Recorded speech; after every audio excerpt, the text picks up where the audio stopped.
The Rings of Power might possess some of the most fantastic writing in the history of media. The type of award-winning plot progression and dialogue that shows like The Sopranos, The Wire, and MASH only wish they could have achieved. It truly is a modern-day epic on the scale of the Iliad. That is, of course, assuming you're on a 4th grade reading level and have parents who actively tried to shield you from anything that could be considered objectively awesome. But for the rest of us, this is absolutely dreadful. Here on the channel, you'll often hear me use the expression word assembly. Word assemblers are talentless narcissists who follow corporate formulas to churn out DEI and agenda-filled dog shit, which seems to be designed with the express purpose of insulting the source material, the intelligence of the audience, and the art form of writing itself. Anybody can type. The first 2 episodes of this season of Rings of Power line up perfectly with all 3 of those criteria. But seriously, how much worse can this show get? Turns out, a lot. We open up in Numenor, still reeling from the events of Season 1. Elendil is having trouble getting his steed Beric to cooperate with his Tijuana bestiality display. Heartbroken over the lack of attraction, he opts to let the Bronco go and find a more suitable sexual partner. Sarah Jessica Parker. But instead of finding sexy time, the horse encounters orcs who look to capture and possibly consume him orally. We ain't gonna eat ya. Dead. He donkey kicks one into a tree, impaling and killing the unlucky bastard instantly. Which effectively makes Beric the best fighter in this season so far. I can't believe this, man. We suck. Escaping captivity, our equine friend heads in a direction he likely shouldn't have. And there's the Black Forest. Nothing comes out of there alive. Which is actually super confusing. If you go based on the events of this season, the Black Forest should only have existed for a few weeks. Definitely not enough time to build up a reputation of being a deadly place. After walking for a bit, he encounters a Sildor who's bound by a sticky white substance. It's jizz. No, not that, it's spider webs. Perverts. This reunification triggers the cutscene of eggs hatching around him, ones which Oblivisildor didn't notice until just now. In an attempt to escape, he grabs a sword from a dead orc which is webbed up in front of him, which he also didn't notice somehow. But he wasn't dead after all. Ain't got nobody, and nobody cares. He was just napping. Because I'm not sure about you guys, but when I'm strung up in an arachnophobic hellscape, my first thought is to catch a few Z's. All of the commotion triggers some of the larger spiders, one of which kills the orc instantaneously. Finish him! It then turns its attention towards Oblivisildor, who has his plot armor activate just in time. Cut back to Numenor, where Elendil is now attending the king's funeral in his finest discount armor. He is chastised by the possessor of the most symmetrical face I've ever seen, Iarion, right before the arrival of the Queen Regent Amanda Waller.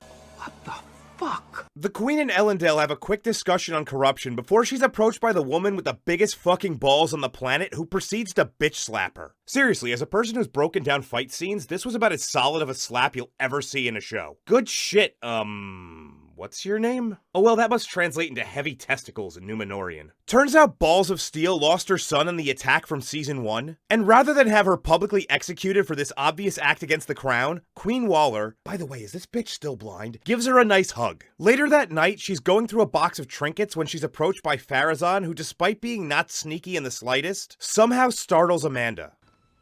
I didn't hear you come in. I guess that passes for acting. Also, if she's blind, shouldn't her hearing be better? Don't know, don't care. How's that? Pharazôn tries to steer Waller towards wearing red for her coronation. She really wants to wear white, but he thinks she should wear red, but she insists on white, and holy shit, I do not care. What is this My Super Sweet 16 bullshit? In the tavern, Symmetry, Fashionista, and Lord Belzegar are having a rather curious conversation. You are nearly chosen to rule in her stead. Much of this land still believes that yours were the better claim. Many is hardly enough to supplant a queen. Let me get this straight. You assholes are really talking about usurping the queen just in public around loyal soldiers. What are you, an idiot?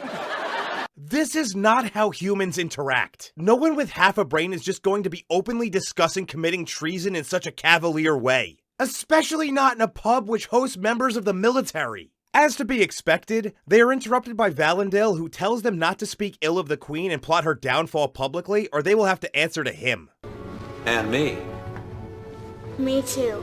Instead of arresting them, he just leaves so they can go back to discussing their coup. Here in the real world, people are getting arrested for thought crime, but in Numenor, they're just candidly planning to overthrow the government like it's a surprise birthday party. Back in Mordor, the orcs prepare for war as Adar and his best-looking son, Glug Fabio, discuss the possible need to return to battle. Adar assures Fabio that he need not worry and it is a father's burden to bear these things, but like you literally just told him the thing you're worried about, which will also make him worry. The word assemblers seriously think they're writing these characters to be profound and intelligent, but they mostly just come off as idiots spouting lines that make no sense in context. Adar leaves and Fabio turns to his supermodel wife and child, which I guess makes him a father who has to bear the burden or whatever. And you know, it's good to see that the orcs truly value family above all else and aren't just the brutal savages they've always been depicted as in every other Tolkien-based work. Shortly after this, they hear loud footsteps of the arrival of Damrod the Hill Troll, who may have nearly as many nicknames as Apollo Creed, by the way.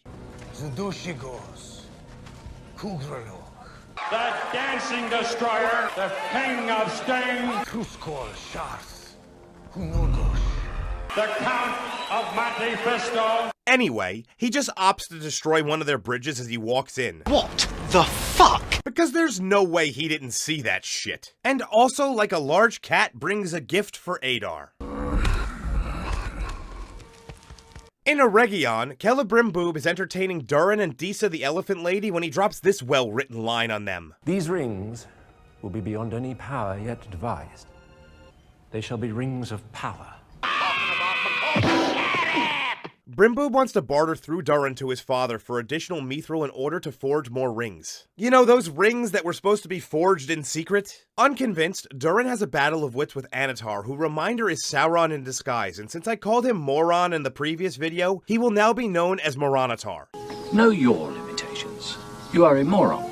Elephant Lady asks for time to mull it over, time which is granted by Brimboob, much to the chagrin of Moranatar. Durin and Elephant argue over whether or not they should tell the Dwarven King, and Elephant continues to be a nagging wife. Moranatar tells Brimboob that Gil Dumbass has forbade any further rings being forged, to which Brimboob sends a message that he's closing up the forge. You know, the most important item in the Elvish realm? Yeah, he's just gonna close that up like it's an understaffed Dunkin' Donuts or something. Oblivious fully lives up to his name as he transverses the Black Forest, stopping to take a drink from a random scum-filled pond, only pausing because he sees a dead body. I'm sorry, even without that, any person, even those with defective frontal lobes, would never consider consuming toxic sewage. He comes across a destroyed caravan and gets stabbed directly in the quad by a random woman named Estrid. But it's fine, they just pull the knife out, tourniquet it off with a disgusting rag in the middle of the filthy forest. I guess in this world, infections just don't exist for some reason. Also, she happens to have a perfectly clean map she found out in the mud, and it just so happens to tell them exactly where they need to go to progress the plot. They follow the map of convenience, which leads them out of the Black Forest, making them the first people in weeks to escape the inescapable. Which makes no sense since no one has ever survived this forest. How can there be a map? They arrive at Pelargir, an old Númenórean settlement that for some reason hasn't been pillaged by orcs yet. Esteridiot cockblocks Oblivious, My betrothed. and they come across another damaged caravan. It initially appears to have been attacked by orcs. Oblivious attempts to give some fruit to a dying old man who barely has any teeth. Like seriously, how is he gonna eat this shit? But notices Adar's sigil too late before he is ambushed. This is one of the most annoying tropes in all of media. A trap set in the middle of nowhere for a character whom the antagonist could not possibly know was coming. By all accounts, it doesn't make sense. It seems to be the end for our oblivious friend and the chick who's totally not gonna sleep with him until they're saved by Black Legolas. What a coincidence! Who promptly leaves to go attend the funeral of Bronwyn. Oh, and Beric was horse-napped, by the way. Scene change to where we see Theo has grown about 1.5 feet since the last time we saw him, which in narrative time was only a few days, might I add. Back in Khazad Dum, Narvi informs King Darimbasil that the merchants want him to open the Royal Grain Reserve. Wait a minute! Your people are literally starving and you've yet to open the fucking food reserve? Seriously? This is a level of sociopathy I can't even begin to fathom. What kind of deranged mountain goat thinks it's a good idea to sit on a food reserve while his entire population dies under his watch? How have they not rioted yet? Sorry, peacefully protested. For that matter, why are people starving? You can still come and go, which means you can trade. And the mountain dwellers who dug this giant-ass mountain home, dug out the original light shafts, and dig on a daily basis can't, I don't know, dig more light shafts? What the fuck? Luckily for lazy-ass King Dorimbasil, there's an offer from Brimboob to fix this, however shady that might be. Speaking of which, as if summoned by the magical convenience fairies of the word assembly room, Prince Durin arrives just in time to apologize and explain the plan despite his reservations. There's power in Eregion. I don't trust it. Back in Pelargir, Oblivisildor gets patched up by Theo, who immediately tells Black Legolas to go fuck himself because he's not his real dad. He then tells Oblivisildor that he can help him find Beric. Do you really want your horse back?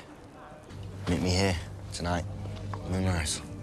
Estridiot and Oblivisildor exchange pleasantries about their mothers. Your mama's so stupid, she spent all day saying, "I'm not" to R2! Before Theo comes to gather Oblivisildor, and Estridiot covers her own Mark of Adar. Together they steal back Beric from the worst guarded wildman encampment in the history of raiding by having Theo distract the raiders long enough for Oblivisildor to leave him behind. What an asshole! Which only represents Theo's second worst reward for his bravery, as he's grabbed by something large off screen. Meanwhile, back in Numenor, the coronation of Amanda Waller is commencing. She's your queen to be. I see she went with the white, by the way. This is a coronation which the people seem less than enthusiastic about, to say the least. Queen of lies! She's unfit to rule! I hear your sorrow. We have bloodied. And been bloodied. Waller seems about to win over the people, though, when Symmetry arrives revealing Waller's Elfstone and turns the entire congregation against her. Just as it appears Waller is about to be put to death at the hands of a disgruntled mob, a giant eagle swoops down and seemingly chooses Fashionista as the next ruler, while everybody in attendance chants. So red was the right color after all, he knew what he was talking about. And finally, back in Eregion, Moranitar and Brimboob forge more rings for the dwarves as the episode fades to black. Let me guess, you've recently spent an ungodly sum of money acquiring the rights to a beloved intellectual property, with the goal of adapting it into a show for your underperforming streaming service. Only there's one problem. Where are you going to find the correct people to write your new multi-billion-dollar investment? Well, Nepo Diversity showrunner, I have the perfect solution for you. We here at the Staff Hiring International Trust have scoured the globe to find the countries with the most relaxed and exploitable child labor laws, in order to fill your writing room with cheap, nearly illiterate kids capable of connecting with your target market. Hire with confidence with our source material disassociation promise. We guarantee that every single candidate will have zero understanding of your franchise's history or your money back. Act now and receive our aggressive virtue signaling upgrade absolutely free. So visit us at www.shitscript.com for a free quote and get your show written like shit today. Picking up back in Lindon, Galadriel and L. Ron Hubbard are preparing to leave for Eregion. There is clearly tension between the two of them. I trust you can recommend a set? Trust? Me? Are you certain that's wise, Commander? Hubbard mentions the closest travel distance is 150 leagues via the Axa Bridge, which if you use the English land definition is about 450 miles. So I don't know, like 95,000 kilometers or some shit, I don't use the metric system. Based on the general traversal times of this show, they should be there by the next scene. And wouldn't you know it, the next scene they've arrived at the Axa Bridge with the Department of Elven Interraciality. Suspiciously, the bridge has been destroyed, which Hubbard assumes was lightning, but Galadriel believes it to be...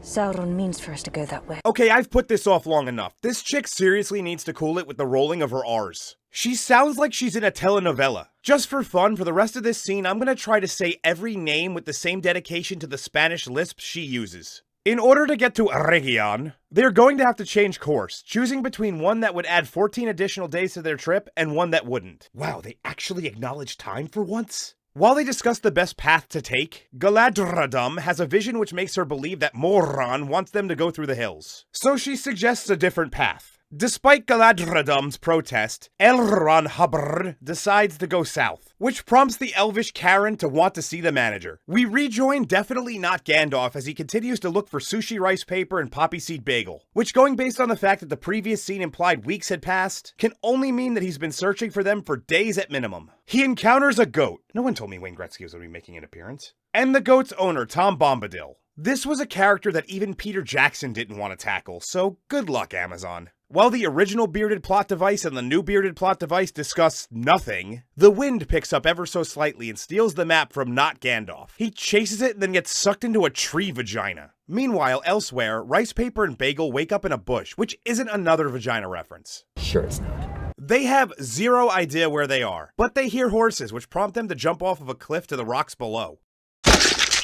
somehow sustaining no physical damage whatsoever just to encounter, Holy Jesus. What the fuck is that? Seriously, what the hell am I looking at here? No.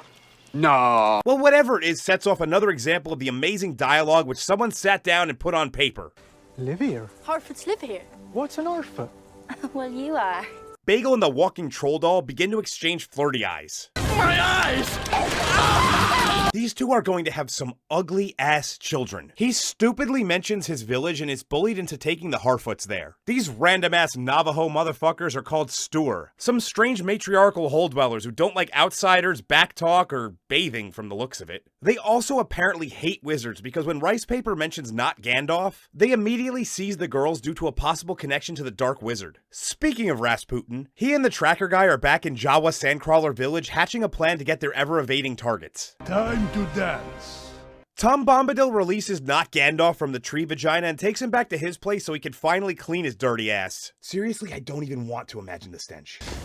And what the hell is that smell? The two bearded plot devices have an incredibly lengthy conversation which yields literally no information. It mostly consists of speaking in questions and riddles with no answers. This is a technique often employed by hack word assemblers who believe themselves to be clever, when in fact they are actually simpletons who are flexing what little literary muscle they have. A tactic which appears in this show in spades. Though even a blind squirrel occasionally does find a nut, and the scene does shift to some actual exposition by the end, as Bombadil explains about Rasputin and not Gandalf's destiny. Whoever thought we'd be grateful for some exposition, but I had no fucking clue what was going on up until this point. We rejoin the DEI as they find themselves in the Barrow Downs, the resting place of the Kings of Man. Here they find the dead messengers, and like any good horror movie, the black guy dies first as they're attacked by Barrow Whites. There's some serious racial implications behind that. They attempt to engage the whites, but soon come to the realization that their weapons are ineffective. Abandoning that strategy, they break into a tomb because only the blades with which they were buried will return such creatures to rest. This raises several questions. 1. How do they know which white is assigned to which blade? 2. Why would this even be a thing? Seems like an incredibly random failsafe to add to the protectors of the burial grounds. And 3, how is it that each piece of useful information is only assigned to one person? You'd think that if Galadriel knows what they are, she'd know the other bit as well. Well, no matter. They easily dispatch of them and move on with their lives. Except Galadriel, who's still obsessed with Moran. Oh, and of course the one guy who died. Back in the woods where Oblivisildur abandoned Theo, the Southlanders are searching for him. Black Legolas comes across the bodies of the dead wild men. I think so anyway. The scene is really dark, I could barely make this shit out. This sparks discussion over attacking encampments of orcs. Estridia begins flirting with Oblivisildur despite her insistence that she is searching for her betrothed. Because even in a high fantasy setting, it would seem women don't understand accountability. However, luckily Oblivisildur does. I wager you're betrothed with two? Black Legolas identifies her as a wild man, or wild woman, based on the self-inflicted wound on the back of her neck, which means everything she's set up to this point is pure bullshit. But it really doesn't affect the plot because she's barely been in the show anyway, so her being a sleeper cell is a completely wasted plot point that the word assemblers fast-forwarded right through to get to a payoff that isn't even there. Ebony and Ivory decide to use her to lead them to the Wildmen, which they believe have Theo, but they quickly realize it was something else. Theo was not taken by men at all. As they continue in the swamp, Oblivisildur once again lives up to his title by walking his dumbass right into quicksand, like a goddamn cartoon character. Like, how do you get this far into quicksand? The first step is enough to tell you you shouldn't be walking this direction anymore. Black Legolas tries to help him out, but they both get sucked under. Estridia tries to fish them out with a stick, but ends up pulling up a fucking mudworm or something, which apparently had eaten the other two. But that doesn't matter because they just cut their way out of its stomach. This definitely rates about a 9.0 on my weird shit-o-meter. Completely unaffected by the fact that they were under the mud without oxygen and eaten by a thing that has these giant-ass teeth. What's he do? Nibble your bum? He's got huge, sharp... he can leap about... Look at the bones! This sort of thing works in a comedy like Men in Black or Guardians of the Galaxy, but in a setting like this, it just removes the stakes of danger. Cut to Rice Paper and Bagel, who are set to be cast out by the fantasy Pueblos, but instead use the magical combination of words to trigger the exposition cutscene. That's crap! Is it? We get a story about how the Harfoots originated here, descended from some traveler who left generations ago. Yup, that means we was hobbits and shit. The trackers arrive and the leader bitch slaps the fuck out of the strong independent black woman who ain't need no man. and demand to know where the Harfoots are. These dudes are truly amazing at getting right up to the goal line and failing to finish the job. Back with the DEI, who are just a little bit less diverse now, by the way, Galadriel tells Hubbard that she believes the ring she wears is guiding her to help prevent the world from suffering under Morron. Again, this makes no sense because she knows full well he had a hand in making that damn ring. These characters are being written backwards. She should be the one who is worried it's corrupted, not him. The two elves discuss the task ahead of them. And I promise you there will be more sacrifices. Yeah, it's called My Sanity. They are interrupted by DEI member number 2, who informs them that they heard drums, which is crazy considering they are only about 25 feet away, and Hubbard and Galadriel didn't hear shit. Back in the swamp, Black Legolas, who's surprisingly clean by the way, gives the key over for Estridia to be released, which Oblivious does without hesitation, and she immediately pulls his sword on him. They're interrupted though as they're ambushed by Ents who smack her into a boulder which somehow doesn't kill the small woman. The tree people are extremely pissed off that everyone chops down trees and want to fuck up anyone who has, essentially committing omnicide. Hey, if that means offing every person so far in this show, I'm on board. The Ents agree to release their captives, including Theo and Estridia's betrothed Hagen. What an unbelievable coincidence! Leaving Oblivious with massive blue balls. Which means she was actively trying to cheat, by the way. Boo, you whore. After one of those nifty graphics which show that a group has traveled a great distance without affecting the time frame of the episode, we join the orcs traveling near the DEI en route for Eregion. One of the orcs seems to randomly fire an arrow which just so happens to hit one of the DEI members he wasn't even aiming for. This represents an astronomical level of unlucky. I'm not even going to try and explain the odds against this occurring. Galadriel heals him and tells her compatriots to leave as it's finally time for her to be a girl boss for the first time this season. But not before giving her ring to Hubbard for safekeeping. She then single-handedly proceeds to take on an entire legion of large, violent, armed animal men without so much as being touched once, using insane, illogical, and downright nonsensical tactics. Including, but not limited to, standing directly in the open, moving straight forward towards said group without deviating from the center line and remaining stationary while drawing her bow, mounting a horse and not immediately using it for an escape which would raise her up, making her an easier target. And the creme de la creme of stupidity, grabbing a fucking lantern from the flame and tossing it in the air to create a firebomb. The level of Mook chivalry on display is at a critical level. I mean, seriously, she's literally here lecturing them. Why are these killing machines not just killing her? It seems the answer is just so Adar can have his dramatic entrance before the episode finally, thankfully, ends.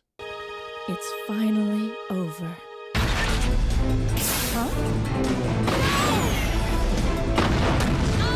Large ensembles require nuance and distinction in order to make them stand out enough to justify their existence on screen. With Rings of Power, not only does nearly every single character have one extremely basic motivation at best, some don't even have names. Most of this bloated cast are nearly indiscernible from one another and depicted in one of two ways. Either an absolute badass or an incompetent victim. There is never any middle ground, and often one character can play both of those roles multiple times in the same episode. It's fairly evident that the word assemblers have a very limited worldview and spend almost no time around actual people. Because to them, strength can only be demonstrated through killing monsters or slapping a bitch. Nobody in this show has any degree of emotional resilience or complexity. On the other side of the writing spectrum, Tolkien and by extension Peter Jackson gave the hobbits a sense of innocence. Sam manages to retain this even despite terrible hardship, and to a certain extent so does Frodo. You can see the balance of both their struggle and their sincerity. But Rings of Power just confuses innocence with stupidity and makes them cheap one-note characters.